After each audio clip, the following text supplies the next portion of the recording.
Hello, everyone.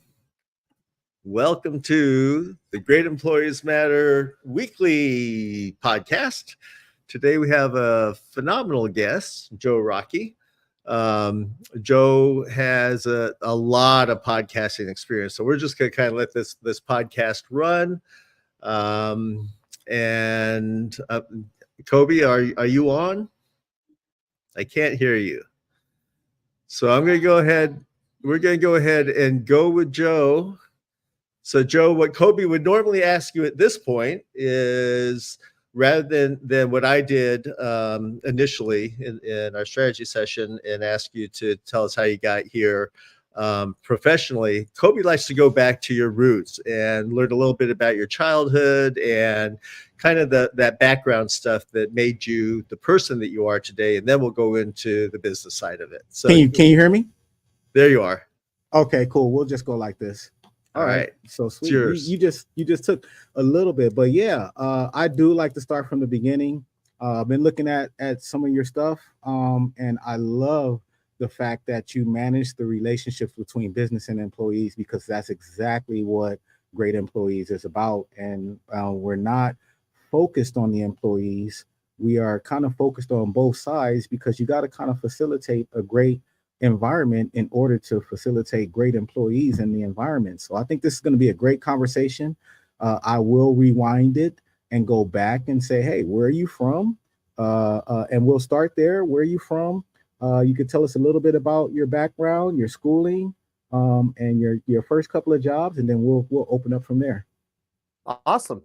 Well, absolutely. Yeah, certainly. So we can do that. First off, one thing I want to make sure that we get across to everyone here who's watching is, I'll outline exactly how to fix the relationship between your business and your employees. In my consulting firm, what I find the biggest problem is that most business owners think their personal relationship is the relationship their business has with their employees. And that just naturally causes the problem. But you guys are asking for the long-term history. Let's dive right into it. My first official job, I guess, when I was 16 was in sales. I've been doing sales ever since, in one format or another, knowing that owning your own business is owning a sales machine. I came out of college at Duquesne during the heart of the last recession with an accounting and finance degree.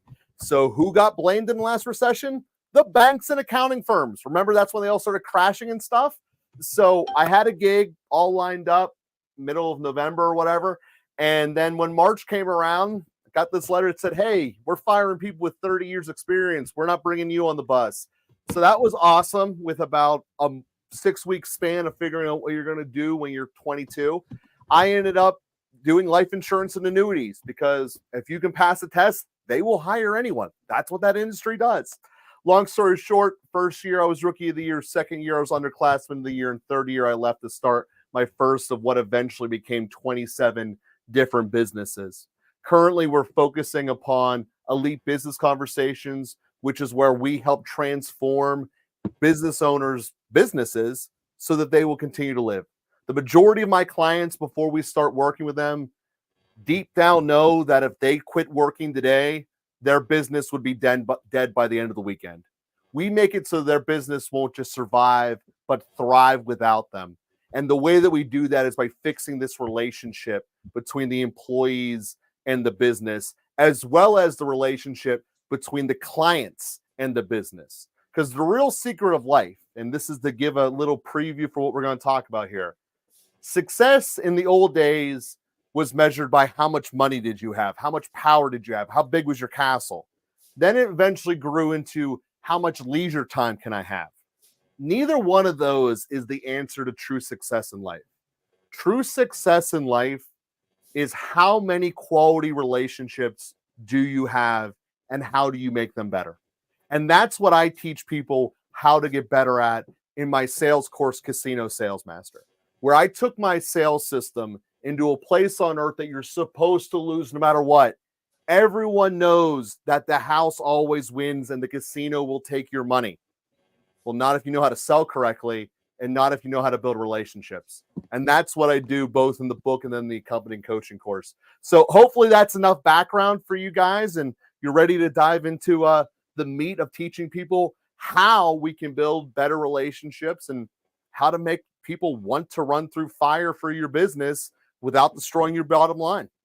You're gonna have to excuse me. I'm not ready yet because I got a couple of more questions that I just want to open up with you just a little bit. I want to find out. This is a niche area. What did you do, or what caused you to want to go into this position? Was there a job, or did something happen to you to where you wanted to fix that situation? Why would you focus on this as a company? Which one, the sales one or the consulting one? The consulting one, as far as being able to manage between employees and businesses, the communication. So what dove me into there was, long story short, you can't have 27 businesses and not learn how to deal with employees. Way that we as a country treat the labor market is horrendously wrong. And there's just so many faults in there. And I found myself keep doing it differently. Quite frankly, I find myself keep doing it differently than a lot of my competition, regardless of what business I'm in. So to give a little backtrack, since you're interested in that, one of my first businesses, in fact, the first business, was a rental company. I became buying a bunch of properties and then renting them out to people, right? Pennsylvania is the 5th hardest state, legally speaking, against landlords, just the way that it is. So there's a lot of lawyers involved with even the most basic things. So I, being me, wanted to push around and see how can we get a solution where I can solve some of the worst problems that the landlord has to deal with. Property maintenance, not having tenants, having to clean up after the tenants, and basically having the neighbors hate me because of the tenants I picked. All those things are bad. And how can I get around solving these problems in a way that doesn't hurt my bottom line? And essentially what the answer became was, well, how about instead of treating the tenant like a potential problem who's going to let the grass get high, who's going to let the ice form, who's going to keep their noise off till 6 a.m, instead of having the tenant viewed as that problem, as most landlords do, let's figure out a way to create a package where they're incentivized to actually make the property awesome and good, and maybe even want to be there forever, which is the goal of a landlord. Have tenants that don't turn over, right? So long story short, that's what we did. In a lot of other states, it would have been a whole lot easier than what it was in Pennsylvania. But at the end of the day, we had them essentially do what the rest of the country knows as rent to own. They are buying the property eventually with the ends of owning it. So therefore, they do care about it. They do care about cutting the grass, etc. So that's the starting point of how my mind works to wanting to solve problems. Well, then fast forward into the catastrophe that we all went into. In addition to being the 5th worst state for landlords, we were also the 5th worst shut down state during COVID, to the point where you weren't allowed to have a crew working on a roof, which is outside and in blazing heat, which was supposed to be what killed the thing. You weren't allowed to have them doing that unless there was someone living in the house. Said another way, as soon as you had a vacancy or you were doing a flip, you couldn't have anyone working on it. You also weren't allowed to evict anyone either. So you add all of that math together upon the real estate industry, and it ain't going to work too good. So there was a lot of people around me, a lot of my peers saying, how can I make this business work without me? Because they are being such a difficult process, the government is, to make this work. So fast forward, I do that. I started doing the actual how you're doing your work stuff then. And then I realized I just saved like 7 people's businesses. They should have given me part of the action to be in doing that. And then I was like, well, let's just make it official and do it. And then boom, Elite Business Conversations was born. I love it. Well, you got 27 businesses under your belt. I would say that's serial entrepreneurship, which I love, right? And so I think that probably helped shape you wanting to, I mean, not wanting to, you had to come up with a way to be able to manage your relationships between business and employees after 27 businesses. So after doing that, what are some common barriers to effective communication in the workplace that you see, and how can people overcome them? Now we can start the conversation, and then I'll back off and let the other guys share in the interview as well. So to answer that question, I think that the first problem that you have, especially, again, I work primarily in the space of smaller businesses. Not saying I can't work and hire. I've done trainings for the big guys. We'll just let's stay out there. But for my predominant clients that I'm walking in and overhauling and transforming their system, we're talking about 25 employees or less. And what you predominantly have in that space, I'll address upon the bigger company problem in a minute. But starting with the small companies, you tend to have what I call Wayne Gretzky syndrome. And Wayne Gretzky, for those of you who don't know, was by far the best hockey player who's ever played. But when he became a head coach, was horrible at it. And the reason is because he expected everyone to be like him. It's natural. You went through life, every single shot you take hit that top right corner, went in the net. It was perfect. Why can't everyone do that? So he was at such an elevated level, he was able to work with PhD on PhD conversations, but couldn't explain it and get the communication right for the common people, which, by the way, was the majority of his team. So that's why it didn't work. So the same thing happens in businesses, is that the founder knows everything about their product or their service. I know how to make this SaaS thing. I can write code until I'm blue in the face. I will make everything work. Why can none of you guys else figure out these problems? Well, there's lots of stuff to that. Normally, it's because you don't know how to synthesize it and put it in the layman's terms. But the other part is just a starting point of expectations. So you have that issue as what I would say is being the predominant issue up front. The second issue you have, and now this starts to blend into all companies, is fear. I mean, there's no other way to put it. Fear of being shown that there's someone else better than you, and that's a fact of life. It happens to a lot of different people. I don't want to train my replacement because they're going to be better than me and they're going to take my job. So that's why I'll never talk to them or teach them how to do this. The reality, the only thing you're doing is putting an anchor around your waist, keeping you from swimming to the surface. But that is the fear that has consumed people. And it is a remnant of the 1960s coming into our workflow. But that's the fact of life. So it starts by putting yourself in a much better position mentally to be able to handle basically rejection in relationships, and also being able to just communicate things on a base level that doesn't need to be a PhD conversation. At the end of the day, we're all using microphones and stuff like that. I have no idea how these things work, aside from the fact that there's a battery. If it ain't charged, you guys don't hear me. I mean, do I need to know much more than that? If I'm making the microphones, I do. But if I'm being on a podcast, I don't. So do we need to get into all these high-level things about how to make a YouTube channel or LinkedIn message take off? Yes and no. No, you don't need to know all the algorithms, how to write a tag, which companies should be using for hosting, etc. But you do need to know how to have a conversation people want to relate to. And that's the key difference that so many people get into their companies. Either A, they don't invite people to have the conversation because they're afraid that I'll get shown as I don't know every answer and, I can't have that. Or B, I've never tried to explain this to anyone and I look down upon you for not knowing it. That might be the same coin, just talking on two different sides of it, but that is two significant problems that I regularly see in the workforce that need to be addressed. No, that's awesome, man. We actually got a good question coming in from one of our guests, Sachiko, and I think this is a great question. It says, "What are some strategies for employees to effectively voice their concerns or suggestions to management?"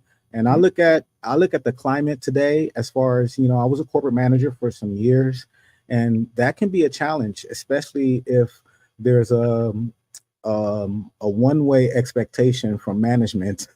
So it's really hard for you to, address things. So what do you think about that question from Sachi? So you got to start with the Sachi. I know you didn't say this directly, but I'm going to make the assumption here on your behalf because 95% of the time it's the case, is that you're afraid to go to whoever the manager is because there will be negative repercussions upon you, either subtly or not so subtly. This directly correlates to what I was just saying about having the fear of someone showing me that I'm doing it wrong or that I'm somehow not worthy enough to be here. So I'm going to give you a little bit of a drill, and your mind is actually going to tell you the right answer. If you guys are okay with me walking people through a drill. Great. So what I want you to do is put yourself physically in a space that you're not normally at. So if your desk has a chair sitting across from for the guests that come into your room, sit in that. For most people, we haven't sat on the floor since we were 3 years old. That's always a great option. Physically put yourself in a space that you don't normally go to. And then make that space as sensory deprived as possible. Make it dark, make it quiet, make sure your phone is off. Then I want you to close your eyes. And this is something that every single person can do, and it will improve your relationship skills. I want you to close your eyes and think about any situation in your life that didn't go the way you wanted it to. Most of us, this will be like typing in a Google search for a very generic term that has 500 million pages worth of answers. And your brain will naturally rank those answers into the least scariest thing to go back and think about to the most scariest thing to go back and think about. And while your mind is closed, or while your eyes are closed, go into one of the easier ones and sit in that environment where something didn't happen the way you want it to. And what you need to do is look at the two people or multiple people involved as just person A, B, or C if there's three of them. Take all of your emotion from that event out of the situation. And if possible, try to even leave your body and just watching your mind's eye this interaction between person A and person B.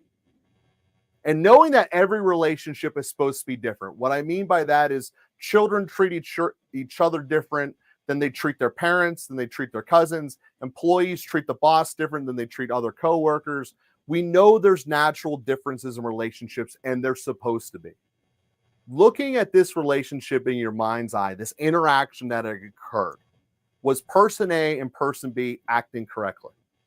And this is the hard part for about 30% of you watching this. You then need to not do anything about it. You need to sit in that situation in your mind's eye and just sit in it. Don't try to fix it. Just sit in it. And ultimately what will happen, and this is the drill I have all my clients do every Monday morning, by the way. Ultimately, what will happen is you'll come back to this the following Monday and you'll be able to go to something that's a little bit harder memory and a little bit harder. And again, you're just sitting in it. You're not necessarily going, how would I have done it differently or how would I solved it? That's a completely different exercise for the following day. But the point of why you need to sit in it is because it's how you trained yourself for what is uncomfortable. So that when there is a moment that I am going to give information to my manager and it could get really bad, people who are not used to sitting in this type of tension will run away and have the blade fall upon their shoulders. But those that can sit in it and absorb it don't have that problem. And that is the starting point of preparing yourself. Sorry, I didn't mean to cut you off. Was that you, Kobe? No, my mic is messing up. Oh, sorry. Okay. But long story short, that's how you prepare yourself to be able to answer that question, Sasha. I mean, that's how you do it. You get yourself in that mental state. And like I said, it's scary the first couple times you do it. It really, really is. But as you do this as a repeated, regular practice, you're going to start getting to the really scary stuff that's on the back end of your personal Google list. And once you can accomplish sitting in those situations, your entire life will change. And you'll experience it changing as you get through this process. But you will come out on the other side of this fence completely different. You will be, we can see this physically because we all can have eyes and see what our bodies look like. You'll look like the equivalent of whatever your version of Brad Pitt is. That, wow, that's what the emotional equivalent of what the exercise you have gone through. Because we all have people in our lives that I just naturally open up to them. And I don't know why. I just feel natural with them. Mm-hmm. Well, the reason why your subconscious can't explain it to you is because that person is comfortable dealing with tension. So you bringing your perceived issues to them, they weren't giving you issues of run away from me. They were being welcoming and inviting. And this is all stuff we do subconsciously that you can't train to do unless you actually address your own personal ocean of emotions. Again, doing that drill is what I have people do on Mondays to prepare for this. How interesting. I love the question, Sachi. I love the response, Joe.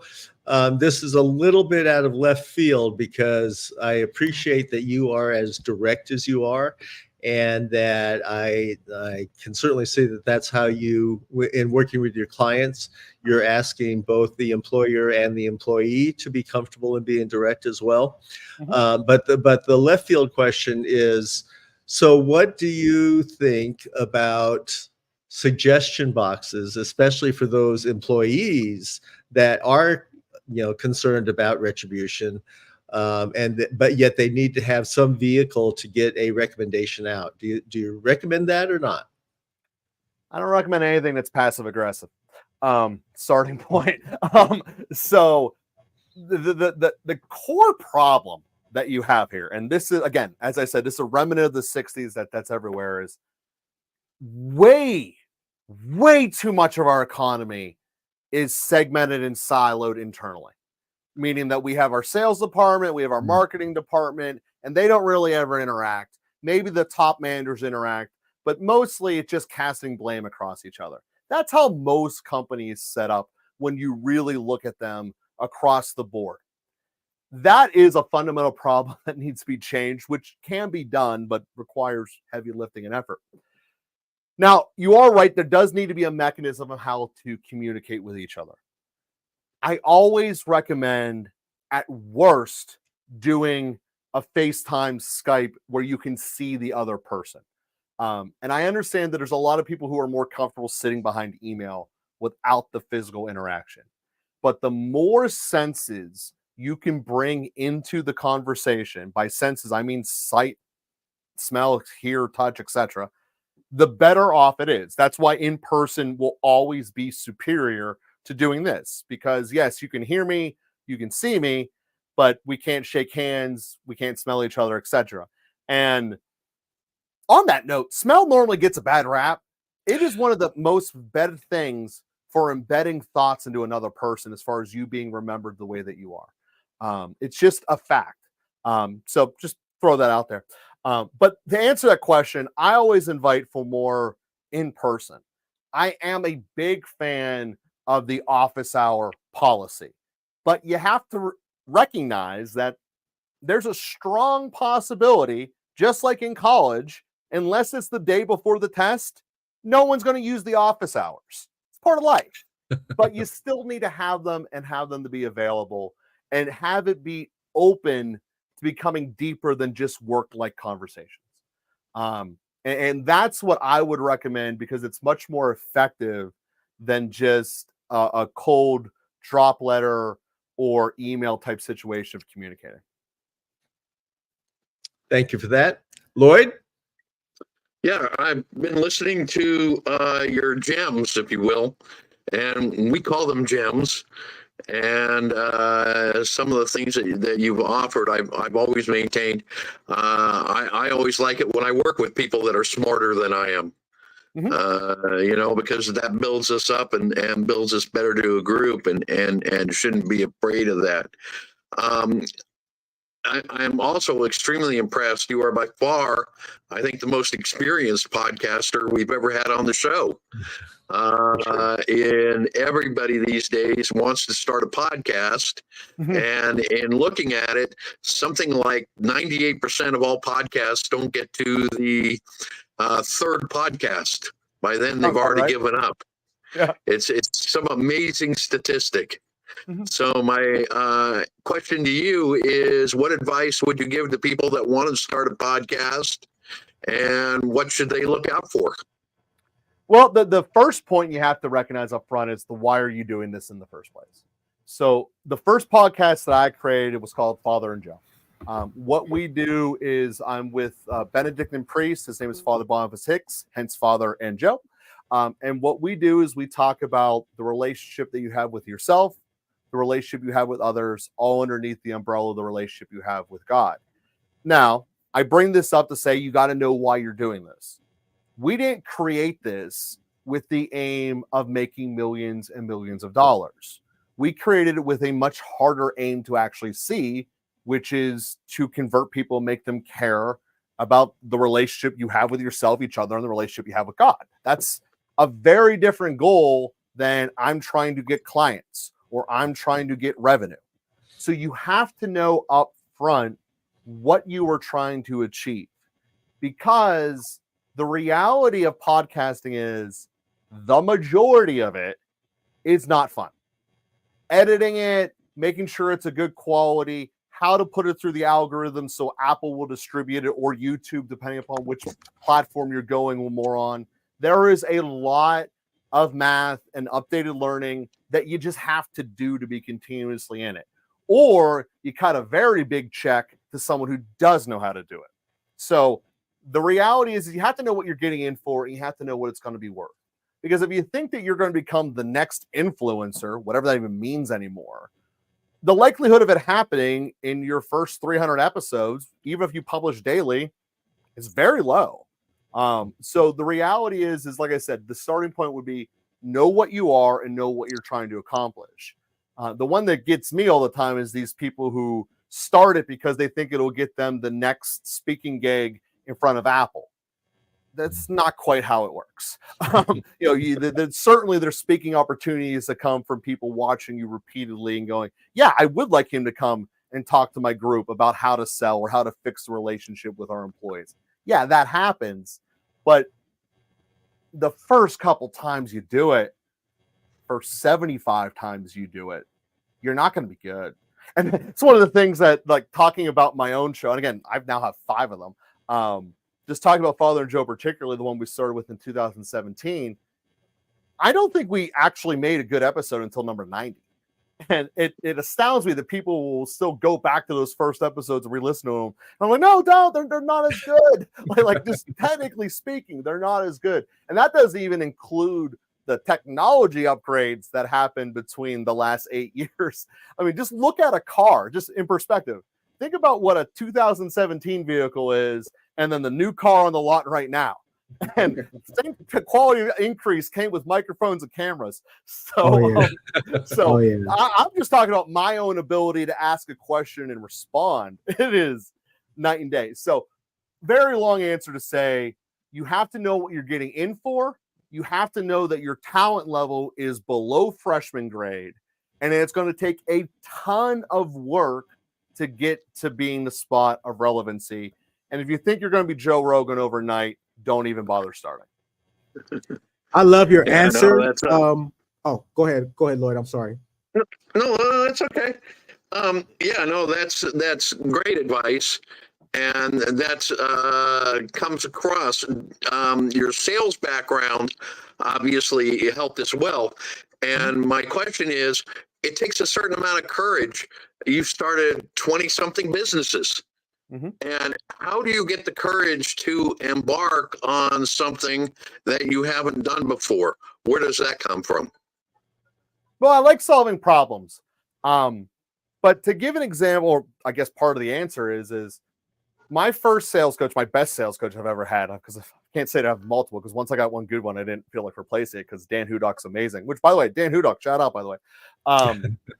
When I was mid-20s, I forget exactly how old I was, he had us put on a sheet of paper, turn it landscape, and draw a straight line. And then at the end of the line was the age of whichever gender parent or grandparent died at. And then, where are you? Now, everything you want to accomplish, look realistically between here and there. And not to cut to the end of the chase, I know that realistically, to get the stuff that I need at the end, I need to have made at least $250 million.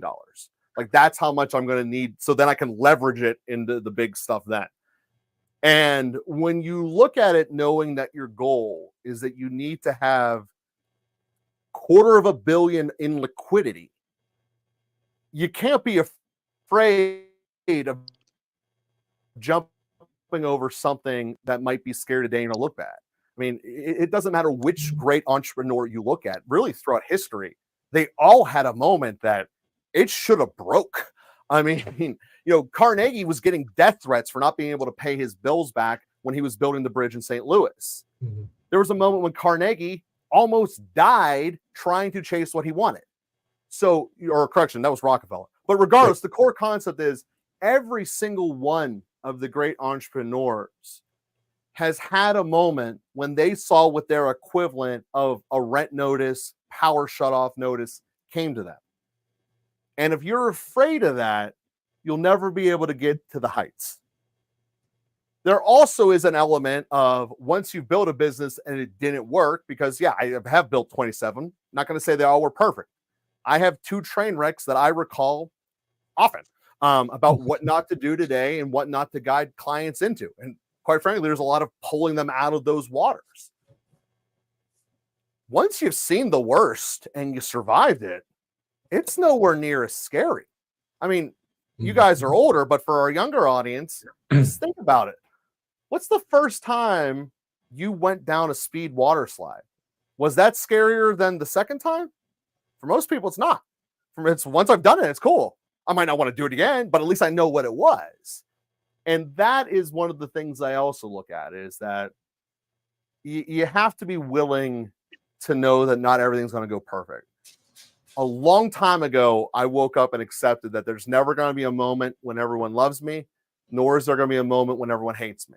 So therefore, I should just go and do what's best possible to make a difference for everyone. And that's how I get around that answer. Wow. Sound advice. I got one more question for you. It is my Lloyd Dix patented softball question. And today it comes in 2 parts. The question is designed to give you something easy that anybody could answer, and you don't have to think about it all. And so your choice, which one of these 2 do you want to answer?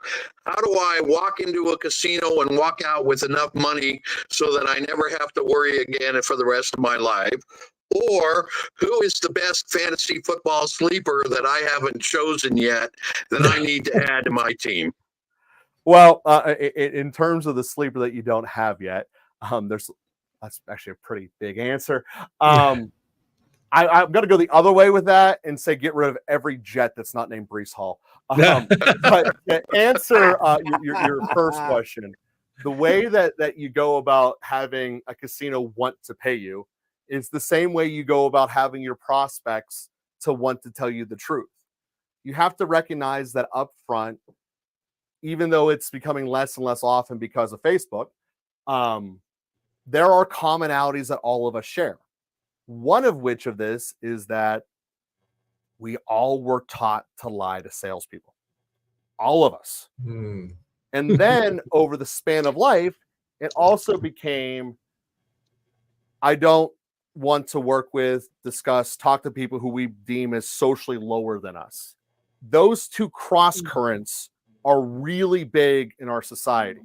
So when you go into a casino, you as the bettor are experiencing both of those cross currents in opposite ways.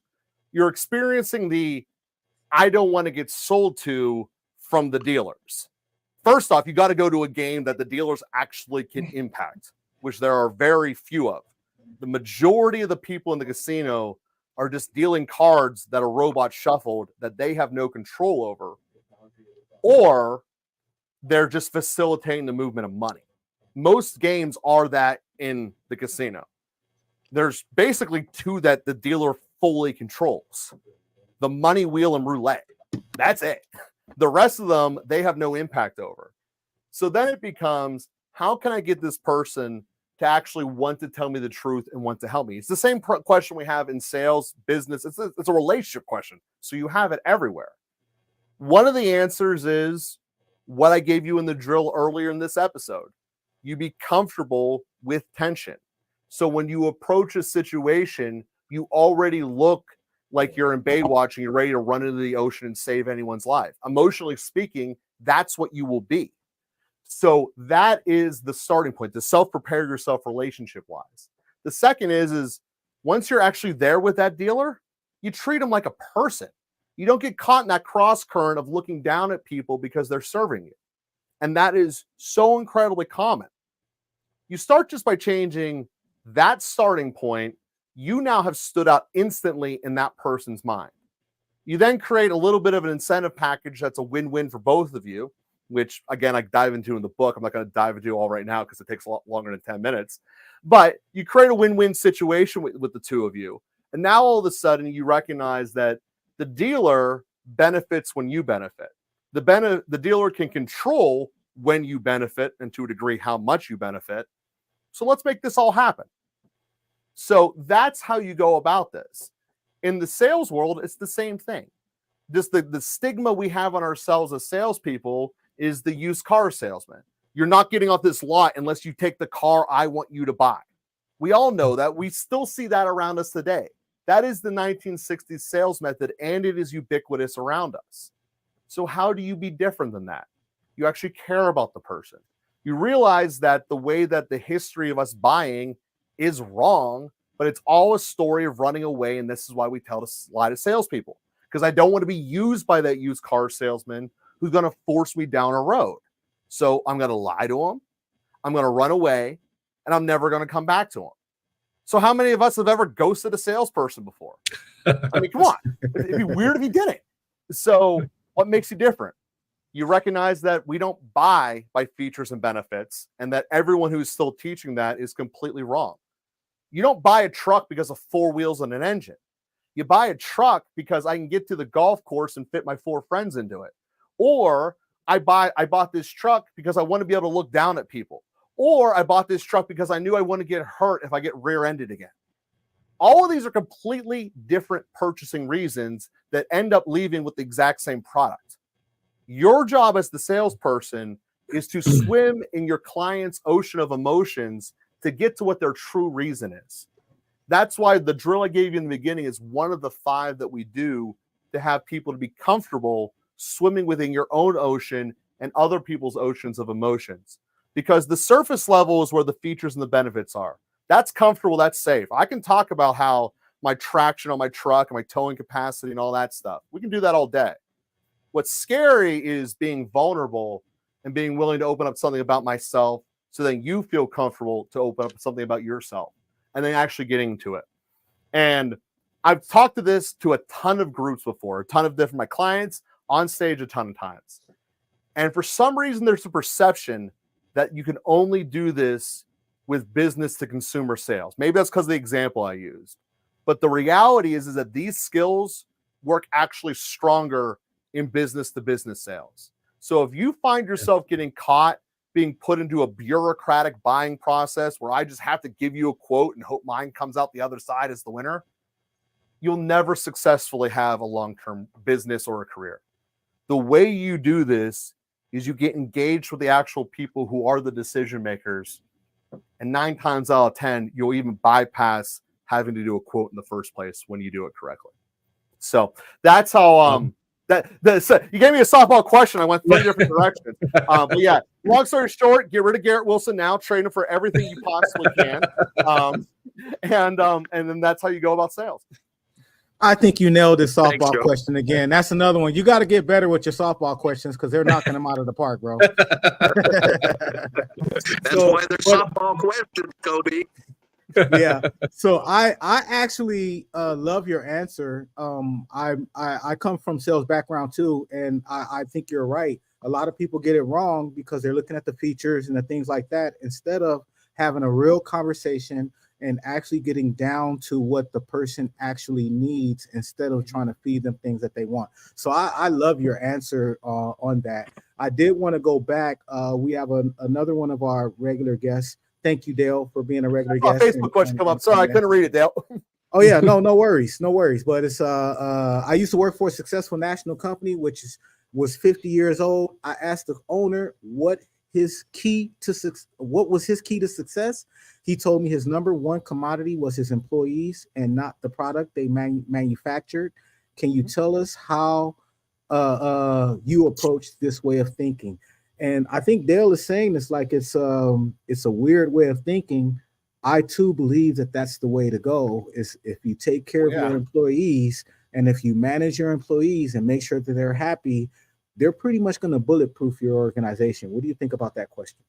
That's true. Yeah, there's no way around that. That is a true statement. The way that we go about it is, I've kind of alluded to some of the solutions before, is you can't have siloism that ends up being a weapon rather than an asset. All siloism ends up in that standpoint eventually. So the way that we address this, and granted, yes, I'm doing it on smaller companies, but it can be done in literally any size company and any industry for that record, is the starting point you have to recognize as the business is, what is it that my clients reasonably expect from us? And then talking to you guys here, you guys probably were in high school or middle school with the old projector on the screen. Think of that as the clear rectangle up on the screen. That's the client's expectations. Boom, boom. And then you look at what our company's resources are being spent upon: time, money, energy, etc. And we put that as the dark spot and see how much that covers up the client's expectations. And almost always, we're going to find that there's a great deal of resources used on things that are outside of client's expectations. And then there's holes within the client's expectations. And this is natural for businesses to do. We started doing one thing, we got good at it, and we just kept doing it, and we never adjust with the client's shift in what they actually expected from us. Or the reason we thought they were buying that truck from us was so they could haul their boat, but the real reason was because they felt safe in it. Or whatever. Long story short, assumptions are the problem that gets caught in the way that normally causes this issue. So you overcome it by directly asking your clients and prospects what it is that the answer would be, and then be willing to overhaul it. The other thing that I do with all of my employees and all of my clients' employees as well is, we don't do hourly or salary payments. Essentially, every single position is going to be tied to one of those revenue activities that the client expects, whether it be in the client's world or behind the scenes. That part's irrelevant, but doing something the client expects to make their life better, and then they're compensated based upon their success of that activity. And what very quickly occurs is that now everyone is involved, with the client, which is good. But now the relationship isn't, sales messed up, they're the ones who didn't capitalize on this $1 million marketing campaign we did. Nah, marketing gave us the wrong people. That's their fault. You don't get that anymore.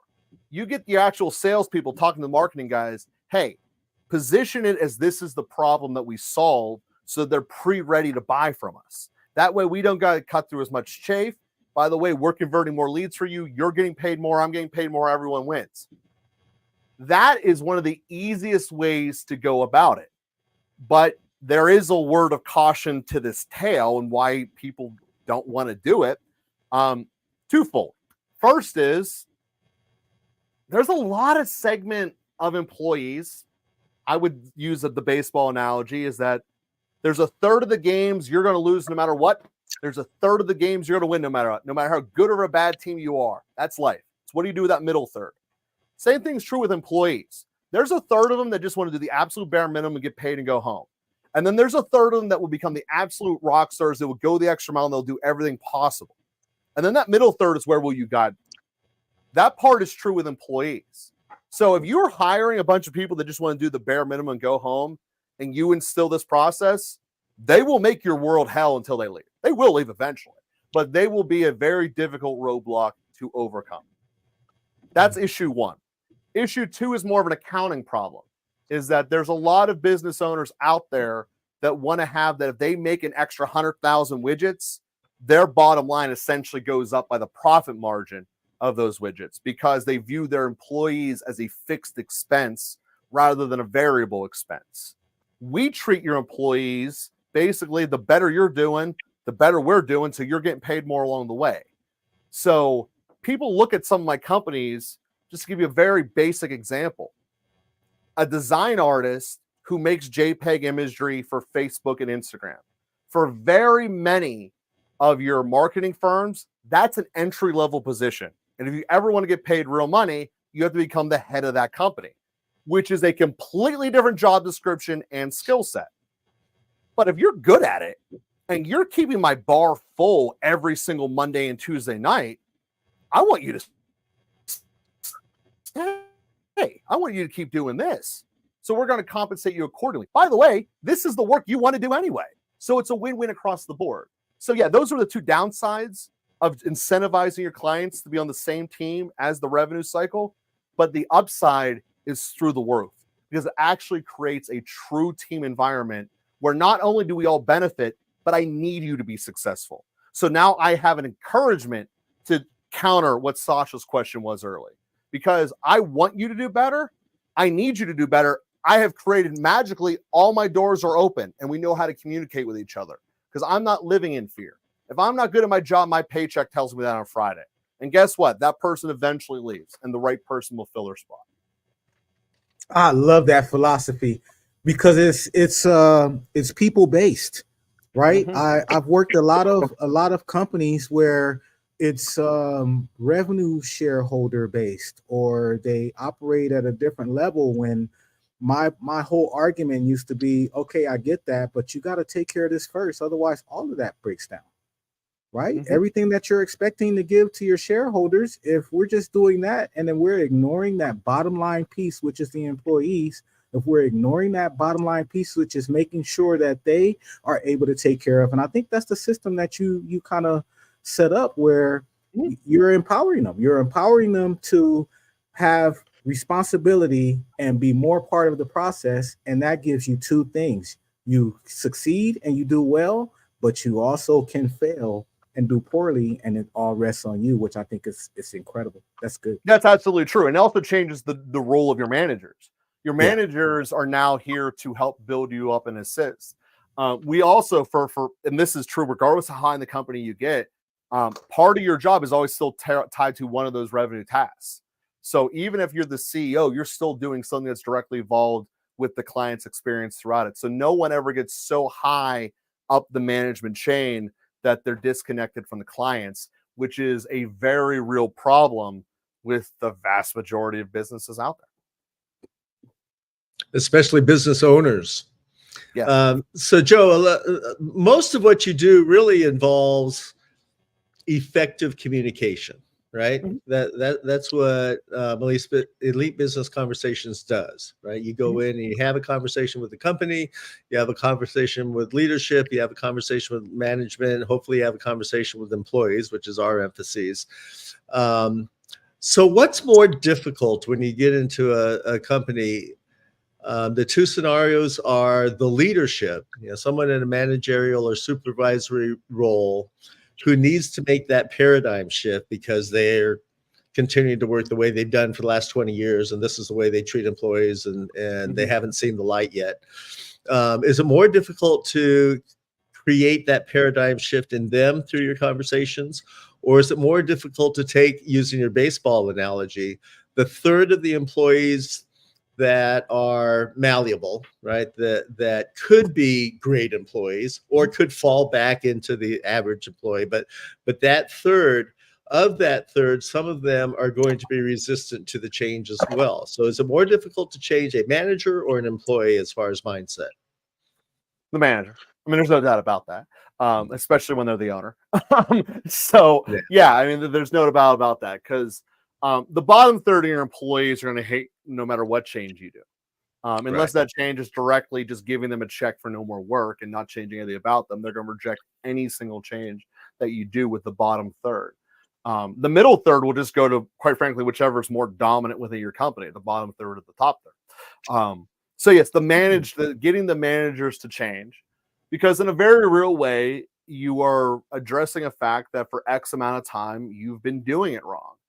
And often by the time that we get called in, you've been doing it very long, for typically a pretty long time, which is not a problem. We overcome this all the time, but that's the hardest hurdle to get through. It's the exact same reason why Jenny Craig will be on advertising. The exact same people will sign up for it every single January, because you can get a fire under you and try to do something for a couple of weeks, but unless you change your core essence, you're going to go back to eating Big Macs and have to come back to Jenny Craig next year.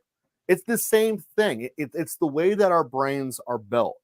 And it does take a dramatic amount of change to overcome that. That's why when you look at my drills, most of them are psychology based, because that's really what we're coming about in solving, whether it be enticing the relationship with the employees or the client. That's the issue.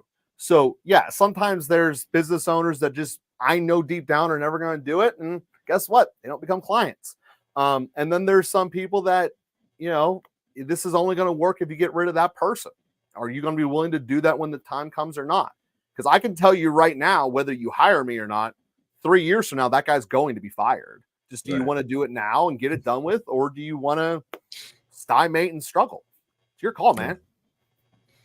Very good. Thank you for that conversation with the person being a co-owner, by the way, on the same call. Oh yeah. Yeah. Sometimes it's the most liberating thing you can see, because deep down they already know it. It's just logistic of how do we have the conversation, and sometimes you just need someone to be blunt and tell you the way it is. I love that, and I agree with it. You know, I told one of my supervisors before, I said, hey, don't try to get me for my performance, because I know I perform. If you don't want me here, have a conversation with me about it and we can figure that out. And if I need to go somewhere else, I'll go somewhere else, because I don't want to work for somebody who doesn't want me there. That's exactly it. You know, the line is true. If you can't see yourself working with someone a year from now, you shouldn't be working with them today. I mean, that is a true fact. And it doesn't matter what the it's not even working. It's a relationship thing. It doesn't matter what the relationship is. That's the way that it is. So unless you're in something where you're like required to overcome this, you know, like a roommate in college or something, you know, you have to figure out how to just move on and surround yourself with the people that are the best for you. I say, especially if it's a roommate in college, but okay. Well, that's learning skills. I don't know where you guys went, but I could have just changed roommates just because I had a fight with them. We had to figure it out. So if I can bring it back, one of the things that we haven't talked about but kind of overrides everything is throughout this is the idea of honesty. And, you know, underneath everything that you've said so far is being honest with your employee. If they're not going to make it, you tell them and then you get rid of them. And the same thing with the communication and how it all comes. I know that when I was in sales, I was always honest with my customers. If they ever caught me in a lie, I was done. Yeah. And how important is honesty and communication in the workplace? And the corollary to that, is it ever acceptable to lie to your boss? Yeah, boss, I'm happy. I love it. Lying never really works in the long run. Thank you. Be a short-term patch in front of a magistrate about a speeding ticket, I suppose, but it never really works in the long run. So to your point about honesty, there is more to it that's needed than just honesty. And I think this is where it can really stagnate some people who just want to be honest, is that there also is the much scarier version that you need to have in there, which is the acceptance of your own vulnerability, that I'm saying something and it might just flat out get rejected. I mean, I came on this show earlier and told you that I created a podcast where I talk about God a lot. There could have been half your audience could have turned that off for all I know. But the reality is that you have to be open and be willing to be vulnerable. And the second part of this is you have to have true humility. And most Americans don't actually know what the actual definition of humility is. Humility is not making yourself so small that you're insignificant and can't do anything. What humility is actually knowing where you are in the balance and the seesaw of life. There's some things that I just am not capable or going to be good at doing. You're not putting me at the foul line to go win the NCAA title. It ain't happening. But you're also not going to think that I can't go and represent on a sales call either. So humility is knowing where you are at in the appropriate spot of light. So I do need to bring those two things up when you're talking about honesty, because when you bring them up, it then becomes, as you were just saying earlier, I'll go work someone else. Well, the reason you know that is because I know I'm better. I'm going to be get a gig in 3 minutes, dude. Whatever, man. So that's one of the ways to go about it and to really know. And I do stress people to get those 3 skills down. And if I were going to add another one to it, it would be a word that you guys asked me about earlier. It would be courage. You can get pretty far with just those four clubs in your bag you can get pretty far through life with courage, humility, honesty, and vulnerability. Thank Great. you. I wish that the people we're going to see in Pennsylvania in a few hours from now were as honest and forthright as you are. They could learn something from you. Well, I'm here in PA myself, so if I need to tell someone, I'm willing to tell anyone. That's why we're doing this live, right? Absolutely. That's right. We have a segment of the show, if you hadn't had a chance to see it, where we call it SSP, shameless self-promotion, right? Before we get there, though, I want to ask you a question. You had mentioned earlier that every Monday morning you have all your clients go through their exercises, right? Mm-hmm. Is that something that you do in a group setting? Is it a webinar where everybody comes on, or do you do it for all of your clients at one time, or you do it for each of your clients separately? Well, so first off, it's an independent drill. It is something that everyone who's in my sales course goes through. Pointing out my own background as I'm touching, I can't even point the right spot. It's everyone who goes through my sales course goes through. Like I said, that is the Monday drill. There are 5 of them, and we blow up your phone to make sure that you do it. That's one of our ways of making sure that no one falls through the cracks. So that unless you blocked our text messages from us, which at that point you probably don't want to be coached anymore, you're getting a reminder of this is what today's drill is. This is a quick video of how you do it again, and let's get on it. And so to answer your question, that's how we go about it. But I do not do it with people because this is you diving into your own personal ocean of emotion. You need to be able to swim there yourself. So this is you putting yourself in your sensory deprived place. This is you looking at your own past issues. Like, I'm looking at 3 different people we've never met in person before. How am I supposed to know what the biggest, scariest memory that you wish went differently was going to be? I mean, it's not realistic.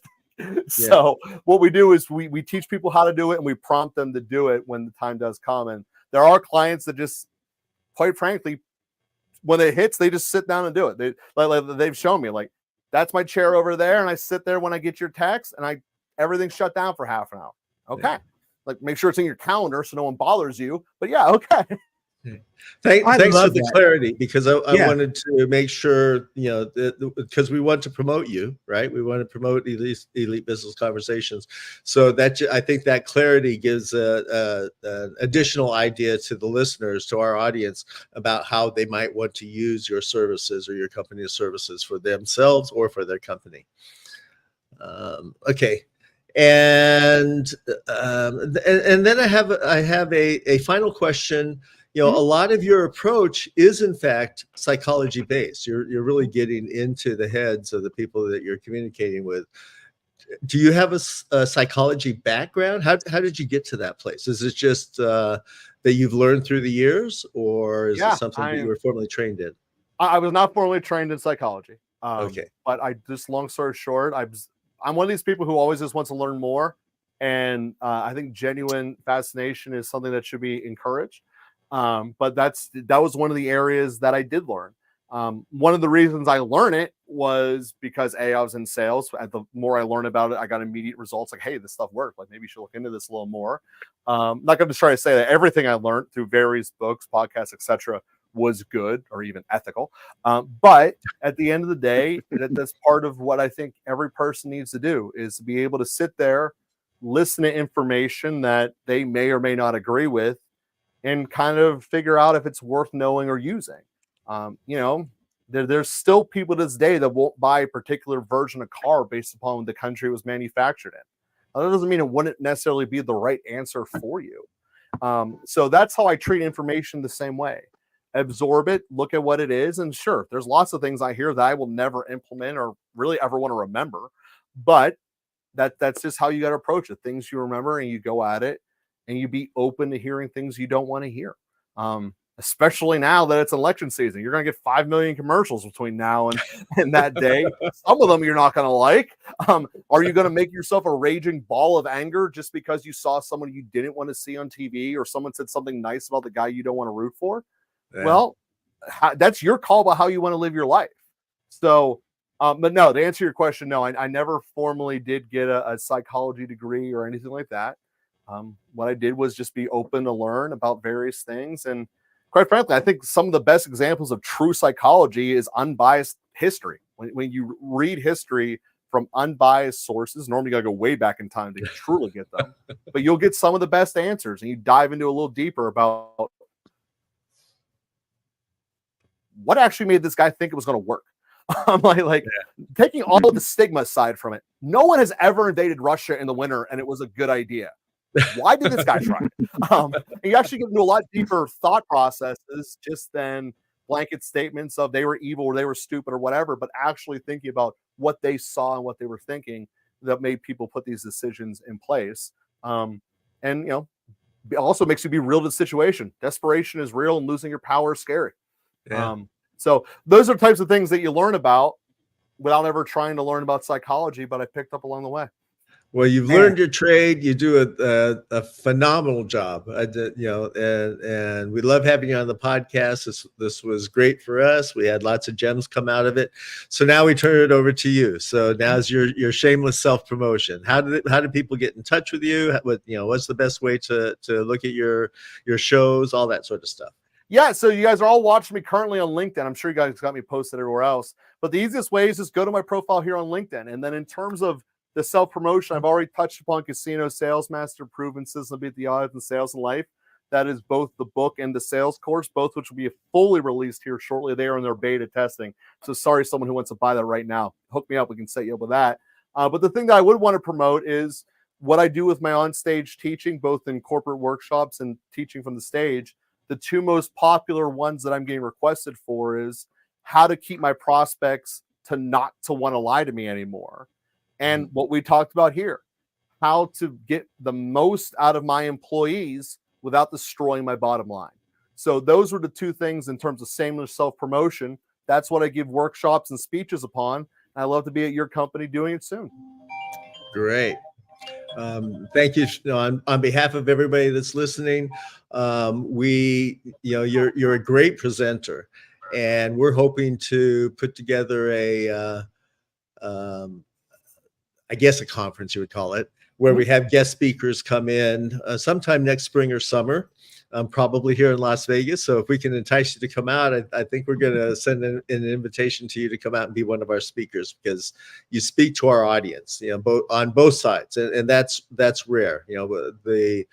A lot of the guests that come on our show speak to either the employees or the employers, and you have that ability to speak to both sides separately and together. So we look forward to that. Let's talk about it. Yeah, off the bat, I love everything I'm hearing. We just got to figure out the rest of the steps, right? Great, we'll definitely do that. Kobe, I'm sorry, Lloyd. Do you have any last questions before we turn it over to Kobe? Nope, I'm just sitting next to him at the pie-gow table and blackjack when we go to Vegas. Okay. It'll be roulette. Yeah. Okay. Yeah. I love everything about this show. I think you're spot on in your coaching. I'm actually curious to see some of the other things that you have available for your coaching. Like I said, I think you're spot on. To everybody that came to check us out, please make sure you go and support Mr. Rockey, support his environment. Support our channel, Great Employees Matter, on both YouTube, Instagram, Facebook, and LinkedIn. We're brand new. We're just starting. So please give us your suggestions. Let us know how we can get better. Let us know what you guys want to talk about. We're working for you guys. Again, thank you, Joe. It was a great show. And with that, we're going to end because we're way over. Well, thank you guys for having me. Sorry for going long, y'all. Thank you. Yeah, no worries. Thank you all. Hey, stay on, Joe.